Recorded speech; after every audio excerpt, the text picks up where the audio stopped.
That was just beautiful. I know we clap often for music, and it's appropriate, but I was glad you didn't clap for that. It was just one of those you wanted to let resonate within you. I would add to what Michael said about the special music in the next couple of weeks and remind you next Sunday is Palm Sunday, and we will have a special service led by our children as they come in waving palm branches like children have done for millenniums. Then we will have a Maundy Thursday service in Fellowship Hall, which will include baptism and hand washing. And we will have an Easter sunrise service at 7 a.m. If the weather is permitting, we'll be in the courtyard. Last year, it snowed Easter morning. This year, we're going to have a beautiful sunrise service with communion and a special gift to those who come. And then our regular Easter service at 10:30 on Easter morning here in the sanctuary. So we are very blessed. I hope you will invite people to come along with you and celebrate this wonderful holiday season. Today we're doing something a little different, and I'll explain that to you in a moment. But I want to begin with our traditional word. Then Jesus came from Galilee to John at the Jordan to be baptized by him. John would have prevented him, saying, "I need to be baptized by you, and you come to me?" But Jesus answered him, "Let it be so now, for it is proper for us this way to fulfill all righteousness." Then John consented.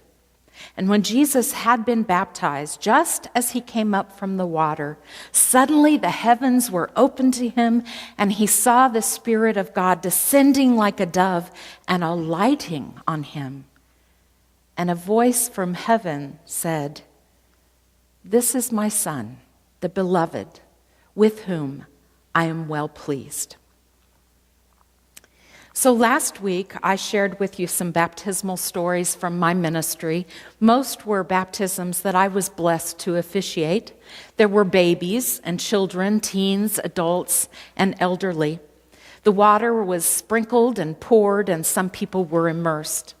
Today, Paul and I want to share with you some of the stories of our own people among you here at UCC, and we would love to hear your feedback as we go along. So our mobile numbers, as has been mentioned, are in the bulletin, along with our topics and outline. And if you have questions or comments about baptism or a story of baptism, please text them to one of us, and we will try to respond. There is a theme with each section of this, and we're starting today with a story from John Romaine about belonging. And baptism means to belong. And I thought his story really helped us to know what it is to feel like you belong somewhere. So we'll start with that. And this is meant to be a casual conversation with you all and practical application as you consider whether you'd like to be baptized on Maundy Thursday or whether you want to renew by washing your hands on Maundy Thursday.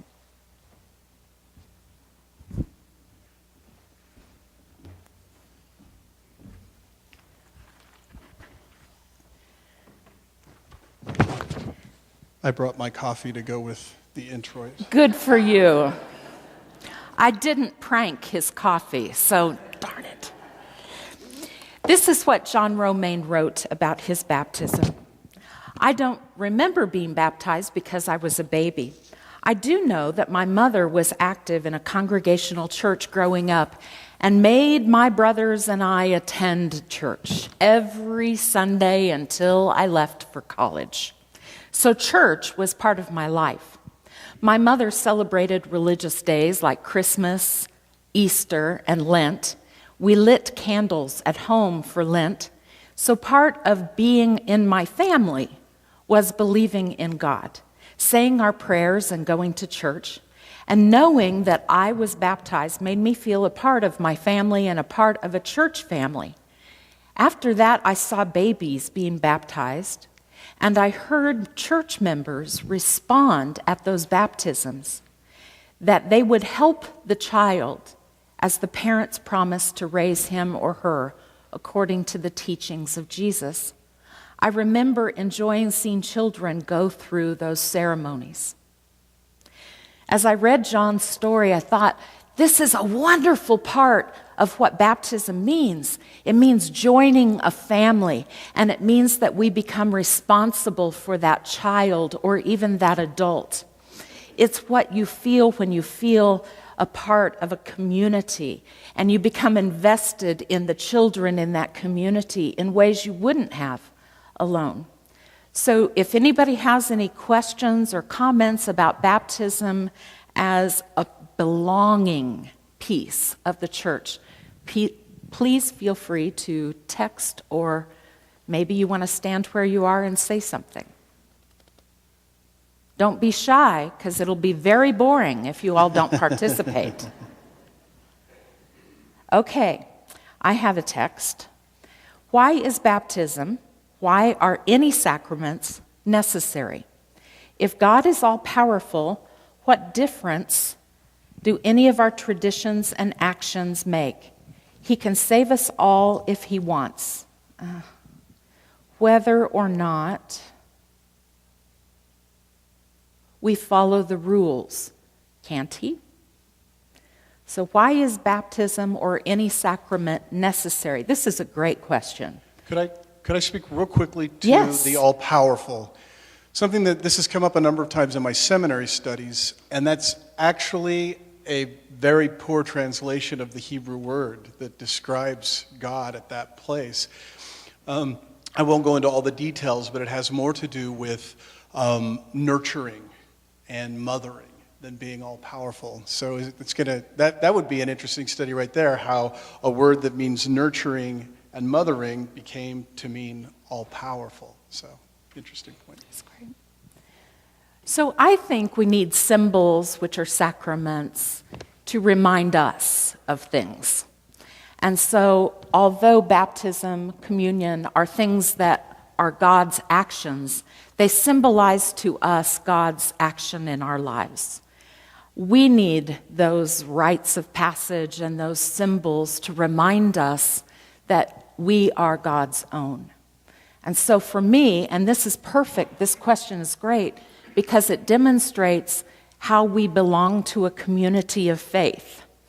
Our daughter just incidentally came into town on yesterday, and at 10:30 in the morning, she decided she was going to head here from Kansas City, and she texted two couples in our former church who she feels are kind of like godparents to her, simply because of the role they had in her life growing up. And she asked them, would you like to get together for lunch? I know it's the spur of the moment, but I'll be in town at 1:30. Can we have lunch? And there were 7 of us who showed up for lunch on a spur of a moment to be together and to share our stories. And that's the kind of connection. These are people not related to us, but she considered time with them as sacred. And that's what baptism does for us. It brings us into a community and creates that sacred bond with others. And I just got a text, and it actually takes us into the next section. This is a text from one of our members that said, I just wanted to say how welcoming this community is and how much I appreciate the sense of belonging that I find here every day. So as we take and expand the belonging piece into a broader idea of community, Lee Aaron Leary shared with us her baptism and how that expanded out into a broader community. These are Lee's words. I was baptized as an infant, and my parents referred to it as a christening with godparents included, so I just remember the fact of that. I'm always touched by that scene of family and chosen backup family gathered solemnly to honor the tiny baby in their midst. The long white christening gown, the repetition of commitment to the child's future, the minister taking the child in hand and anointing its head, all of these remind me each time of the miracle that children are in our lives and in our world. But the part that always brings tears to my eyes is the congregation collectively agreeing to raise and to care for that child, because that's our most solemn connection to the future, our community and our generation pledging fealty to the next, especially in today's world that is sobering yet thrilling. And then having the minister hold up that child and walk down the aisle to introduce us to our charge. It's a goosebumps moment, sacred in the true sense of life involvement. Thanks, Lee. So I have another text. Could you explain the meaning and symbolism in methods and rites of passage? Well, in 6 sermons, I could. The meaning and symbolism in methods and rites of passage. Paul and I have both talked about water as a symbol of cleaning and cleansing, of life-giving. Birth itself involves water, and water's been a long-term sacred symbol. Communion, of course, has sacred symbols of its own. And rites of passage was what I wrote my dissertation on. So that took a couple of years to write about the significance of rites of passage in the church. I think of rites of passage as times the church can honor and celebrate as well as mourn and process the highs and the lows of our lives. And often the church neglects to do that during things that are really significant to people's lives. So in my dissertation, I wrote liturgies and rites of passage for things like a child's first tooth coming out, the divorce of parents, and a rite of passage for the church to recognize that divorce and any impact on the children, a rite of passage for getting a new pet or burying a pet. Things like that are significant in our lives, but often not included in the church liturgy and rites of passage. When we really become the kind of community that is beloved, that we can be at our best, I think we can incorporate all of those rites of passage, whether they're here in the sanctuary or at someone's home or in fellowship hall during coffee time, the things that we do with one another and where we celebrate and listen to one another and cry with one another, those are the most sacred moments. And I see some of you nodding your heads because you've experienced that deep part of community. I don't know if I answered the question. If you want to talk more to me later, I'd be happy to. So our next thing is how the methods of baptism work. And we have an anonymous story from a member of our church. And I think this is just beautiful. He writes, I was baptized in the First Baptist Church located at 2nd and Broadway here in Wichita.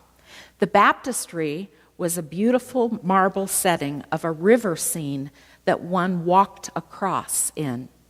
At that time, most baptisms were of children, and I was one. They were often during the Lenten season. As an aside, the minister who baptized me was a substitute minister who had a daughter who was an algebra teacher at Wichita East High School, and I also had her for a teacher when I became that age. It is a small town. And we became good friends. First Baptist Church tore down their beautiful limestone structure and replaced it with the existing red brick structure. The marble from the original baptistry in which I was baptized was salvaged and cut into small blocks. The blocks were polished and given as keepsakes to people who were baptized in the original baptistry. I still have my keepsake in my office as a paperweight. So this is one of the symbols and methods of being baptized, and we're open for texts or comments about methods. We did just receive a text. I'll save the name for the end and see if you can figure it out. I, too, was baptized as an infant in the Methodist Church, which is not regarded so much as a cleansing ritual, but rather an initiation ritual, focusing on the parents as the ones responsible to raise a child as a member of the church. For me, however, my real initiation of the church was when my mother signed me up to sing in the children's choir when I was in the first grade. And Randy Lacey has been singing in church choir ever since. Mm-hmm. Beautiful. I think that might be also an example of God's action in the act of baptism. So, Kay Summerfield shared her baptism story of God's action in baptism. My baptism took place at Grace Presbyterian Church here in Wichita, and I remember the event vividly. I was about 5 or 6 years old, and I had been well schooled by my mother on the meaning of baptism and what would occur during the event, and most particularly, how I should behave during the baptism. I was keenly aware of how special that Sunday morning was, not only for me, but also for my parents. You see, Mother dressed me in the best dress that had belonged to my older sister, Phyllis. Phyllis had died from a ruptured appendix when she was only 7 years old, and I was 2 or 3 when she died. My baptism Sunday was the only day I was allowed to wear that special dress, Phyllis's dress. At the appropriate time during the Sunday morning service, the minister called me and my parents forward. I felt so grown up walking to the front of the church, standing before the minister and the congregation, and being in the presence of God. As the words were spoken, I was sprinkled with water from the font. At the conclusion of the baptism, the minister handed me a long-stemmed red rose. I still have the rose, pressed between pages of my baby book. Thank you, Kay. I have a text, what is the purpose of baptizing an infant? And this is a great question that theologians over the centuries have argued about and pontificated about ad nauseum. To be very simple and practical, what I would say is that all of baptism is a symbol, that water itself is a symbol. And the church, regardless of whether it practices infant baptism or believer's baptism, whether it sprinkles or pours or immerses, is trying to offer that symbol to people at some point in their life. Now, what's interesting to me is that churches that do not practice believer's baptism, they practice infant baptism, then later create a confirmation program or a joining the church program or a pastor's class program that serves for that moment when youth, children, or young adults are making a decision. And what's also interesting is that churches that have believers' baptism, when people join the church or acknowledge their faith, they create a baby dedication. So we have parallel events in almost every Protestant church where water may not be poured or sprinkled, but it is a parallel event. So churches almost always have some sort of dedication of babies, and almost always have a time where you join the church and make your profession of faith. And water gets sprinkled and poured at different times in different churches, but there's still those parallel events. Does that make sense? So the purpose of a baby baptism is the action of the parents coming forward with that baby to say, we intend to bring this child up in the ways of Christ and to bring it up in the church. Now, there is a superstition, I'll call it, or a poor theology, that you have to be baptized in order to get to heaven. And so there are some people who still hold that concern at the very depths of their hearts, and they baptize infants so that their child can go to heaven. And I still think that that is a beautiful thing and a sacred and holy thing. I don't think the theology behind it is particularly good, because I don't see God as one who says, well, water hasn't been poured on you, so to hell you go, if I can be that crass about it. But I think it's important for us to recognize that the heart of the matter is that people want their child to be dedicated to God. So I'm just laughing because John Romaine sent a follow-up to his, if I just real quick. I was baptized the second time when I decided to attend services at a Christian church in Leon, Kansas, where I sang in the choir. The minister said my sprinkling as an infant didn't count. I had to be immersed. I didn't really believe that, but if it made the minister happy, what the heck? It's called pragmatism. And I have one: if you were baptized as a child but just began coming back to church, should you be rebaptized? The short answer to that is no. The longer answer is because you're making a commitment, and coming to church is enough in and of itself. The symbol of God's action at your infant baptism is sufficient. We'll move on to the rite of passage section, and this is a story from Jan Deering. My baptism at age 10 was a wonderful, exciting event for my family and me. I was raised in the Disciples of Christ Church here in Wichita, where communion was observed every Sunday. So I had plenty of years to observe this tradition, as well as to learn more specifically about it during the 4-month, one-time-a-week class leading up to Palm Sunday, when I was baptized by immersion. This enabled me to partake of communion on Easter Sunday, which was a thrill.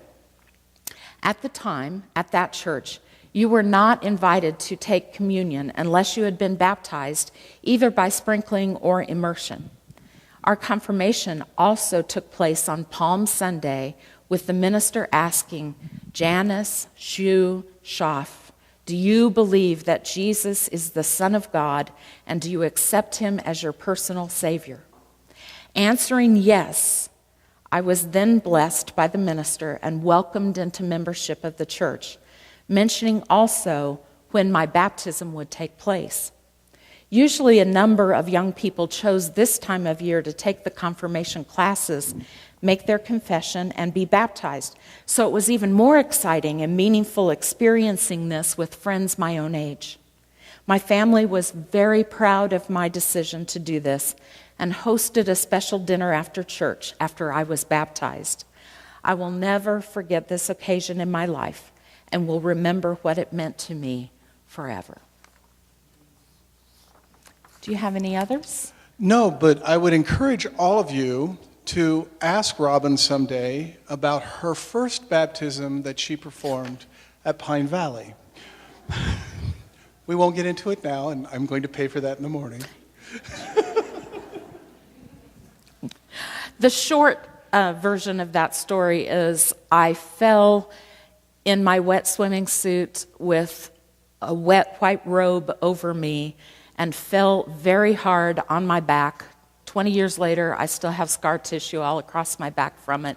Everybody thought I broke my back, but the most humiliating thing was being splayed in front of the congregation in a wet bathing suit. And I was humiliated forever.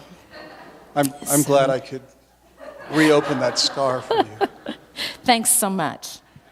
It's not really all about the minister during baptism. And that was a horrifying example of why it shouldn't be about the minister. We have one final question, I think. Is symbolism of immersion different from sprinkling? Yes and no, and it's not universal in the church what the symbolism of immersion is versus the symbol of sprinkling. But the symbol of baptism, regardless of the methodology, is very similar, if not the same. So, how did that work? as a walk the fine line.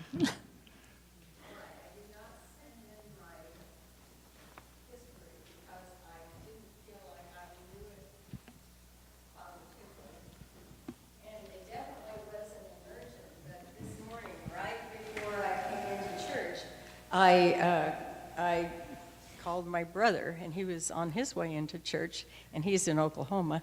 And I said, Roger, were we dunked forward or backward? And anyway, he said, I'm sure it was backward. And I said, well, that's what I thought too. So anyway. Yeah. The symbolism of dunking backwards is that you fall into your grave, or you die to your sin, and you rise to new life.